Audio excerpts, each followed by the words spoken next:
My mother-in-law threw out my things because she didn't want a daughter-in-law who planned to give birth at her parents' house. She dragged me out of the house while I was still in my pajamas, not even letting me put on my shoes. All I had was my phone, so I called my mom, who luckily was nearby. I waited for her at a local diner. When my mom and sister heard what happened, they were furious.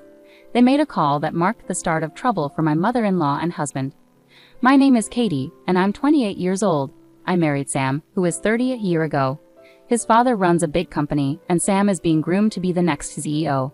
Right now, he's training at one of their smaller companies. I met Sam at work, but I didn't know about his family's business until shortly before we got married. He hadn't told me that he was going to be the next CEO until then. I was completely surprised when Sam told me he was going to be the CEO of the main company. At first, I couldn't believe it because he seemed so capable and well-liked. But after he explained, it all made sense, and suddenly I was the wife of a future CEO. After we got married, Sam moved to the main company's office, while I continued working at my job. My father-in-law told me, "I've heard you're a young leader at your workplace. Keep up the good work," Sam said. However, my mother-in-law had a different view. "Why would a wife neglect her home to work?" she asked, strongly opposed to me having a job. I thought there wouldn't be any issues since we weren't living together, but I was mistaken. Sam's parents wanted us to live with them. It started when my father-in-law said, "I'm very busy. It would be nice to have someone take care of us."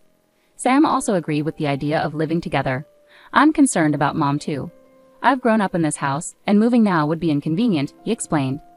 I had almost no chance to oppose living together. When they asked my opinion, my mother-in-law said, "Since everyone seems to think it's a good idea, Katie, do you have any objections?"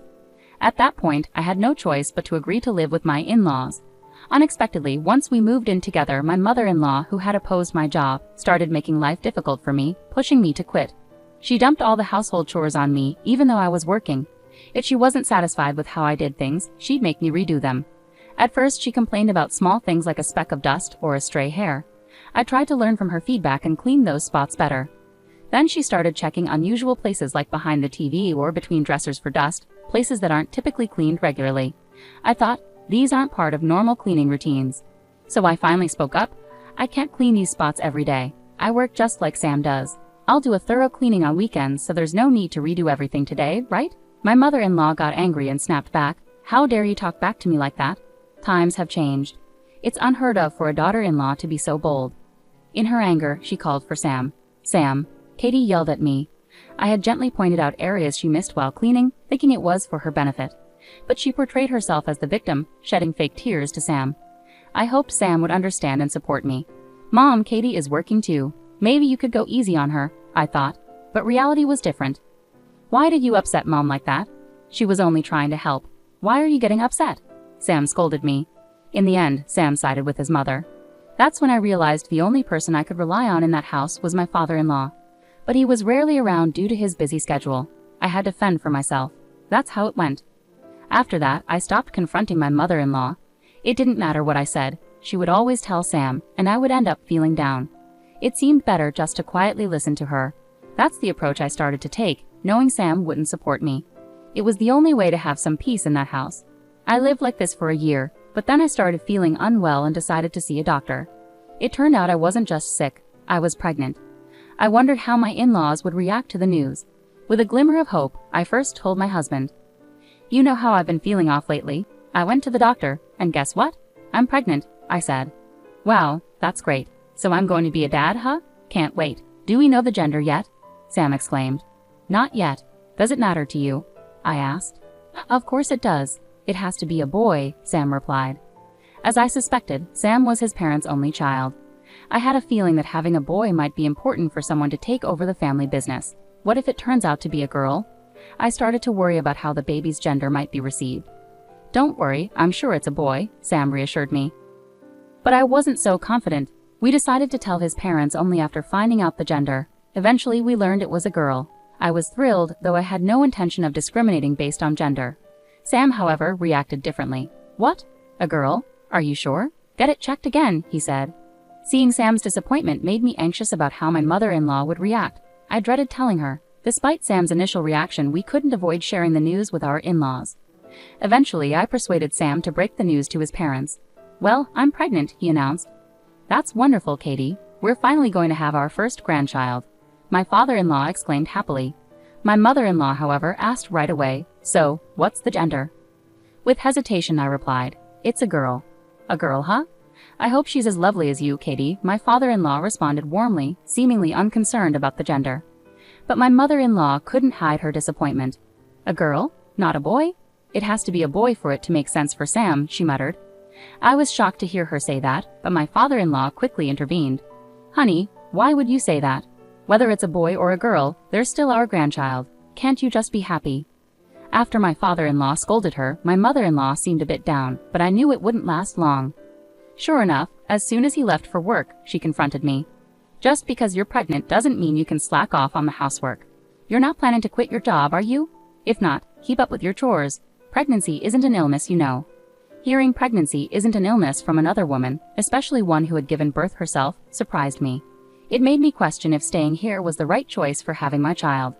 My family's home is about a 3-hour train ride away. My dad passed away early and now my mom and older sister live there together. Maybe if I explained everything to them, they might let me stay with them. I started to feel that giving birth at my in-laws' place might not be the safest option and remembered my family's home could be a better choice. I decided to contact my mom right away. "Mom, it's me, Katie. What's up?" "It's rare for you to call. I'm pregnant and I was wondering if I could come home to give birth." "You're pregnant? You should have told us earlier. Congratulations. Come home for the delivery, of course, that's fine. But have you gotten permission from your in-laws?" "Well, not yet. If you discuss it properly and they agree, I don't mind at all." Mom advised me to discuss it with my in-laws. For the safety of my baby, I decided to go home for the delivery. When I talked to my husband about it, he casually said, "Going home for the birth? Oh, I guess that's fine. My mom's here too, so things should be okay around the house." He agreed quickly. Anticipating possible opposition from my mother-in-law, I decided to talk to my father-in-law. After careful consideration, I thought it would be better for everyone if I went home for the delivery. "Would that be all right?" I asked. Initially, he looked surprised, but then said, "If that's what you want, Katie, then it's probably best. I won't oppose. Could you possibly talk to my mother-in-law on my behalf?" I asked. "Well, I'll tell her," he replied, seemingly agreeing to my request. With his support, I got permission to go home for the delivery without any problems. On the day I was supposed to leave, I woke up to find that my packed luggage was missing. Unfortunately, both my husband and father-in-law had already left for work. "Do you know where my luggage is?" I hesitated to ask my mother-in-law, but I had no other option. "Oh, that luggage. I got rid of it all. I don't need a daughter-in-law who causes so much trouble. Don't ever come back," she shouted at me as she pushed me out the front door. I hadn't even had time to put on my shoes. All I had was my smartphone. I was practically in my pajamas, and with a loud click, the front door locked behind me. This meant my mother-in-law was serious. She really wanted me out, that much was clear. I felt like if I stayed there, that door would never open for me again. With that thought, I started walking. But it was the peak of summer, and walking barefoot outside was unbearable, so I sought refuge in a nearby diner. Using my phone, the only possession I had, I called my mom. She was furious and promised to be there within an hour. Luckily, she wasn't far away. I spent that hour at the diner, waiting anxiously. When my mom arrived, she wasted no time and drove me straight back to our family home. My sister was already there waiting for us. I poured out everything about my mother-in-law's actions and my husband's indifference. After hearing my story, my mom and sister exchanged some words quietly, leaving me unsure of what they were discussing. The next morning, being at my family home was a breath of fresh air. I was asked to fetch the newspaper, and when I opened the door, I found my mother-in-law and husband kneeling outside. "Katie, I'm so sorry. It was all my fault. Please don't sever ties with my husband's company," my mother-in-law pleaded. "Katie, I'm sorry too. Please, can we continue doing business with my dad's company?" my husband added. Confused, I had no idea what they were talking about. Then suddenly, my mom and sister appeared from behind. "What on earth are you two doing causing a scene this early?" My mom's voice was stern. "What does resuming business mean?" To avoid any further disturbance, my mom invited them inside our home. Once settled, my husband started explaining. "Would you please consider doing business again with my dad's company? My mom and sister manage the company my dad left behind." Curious, I asked my mom, "What does it mean that they're doing business with my father-in-law's company?" "Yes, they work with one of their subsidiary companies," my mom replied. "Exactly. It's a major company within their group, second only to the main office, and their top client is Katie's mom's company," my husband added. I had no idea. Apparently my husband was misinformed. This was news to me too. LOL. Come to think of it, I remember my mother and father-in-law mentioning something about always being indebted to each other when they first met. I recalled. I cannot continue doing business with a family that would send my daughter out in such a state with just her phone. I'm stopping our business dealings, my mom declared firmly. My mother-in-law looked visibly shaken and pleaded, "Please, I beg you. I'll do anything. Could you reconsider stopping the dealings with my husband's company?" At that moment, my sister chimed in with a smirk. "You said you'd do anything, right? So you'll agree to Katie's divorce, and naturally you'll pay alimony and child support, right?" I silently thought, bringing up my divorce now, well played. Actually, before contacting my mom yesterday, I had spoken to my husband. His response was, "It's what you deserve, isn't it?" I found myself agreeing with my mom's decision. I no longer had any remaining affection for him. I would have brought up divorce anyway if my sister hadn't. But thanks to her timing, the conversation seemed to be turning in our favor. My mother-in-law then asked reluctantly, "Yes, even if it means agreeing to a divorce, will you resume business with my husband's company?" With a confident smirk, my mom took out her phone and began speaking into it. "It seems this lady here agrees to my daughter's divorce." From the speaker, my father-in-law's voice echoed, "Got it. Hey, is Jenna there? Jenna, I'm divorcing you, and Sam, you're fired." Those were the conditions set for resuming business. Additionally, my mom declared, "I cannot forgive the two of you for how you treated Katie. You both deserve to be punished." As a result of my father-in-law's decision, my mother-in-law lost her husband, and my husband lost his job, income, and family support. The story continued with a challenging divorce between my in-laws, which eventually went through, reportedly settled by a top-notch lawyer from my father-in-law's side. During the divorce proceedings, assets were divided, and my mother-in-law ended up paying a significant sum in compensation to my husband and me. I, too, went through with the divorce. Living harmoniously with a husband who only followed his mother's wishes was no longer an option for me. I received compensation for the pain caused by my mother-in-law and husband, along with child support for our unborn child.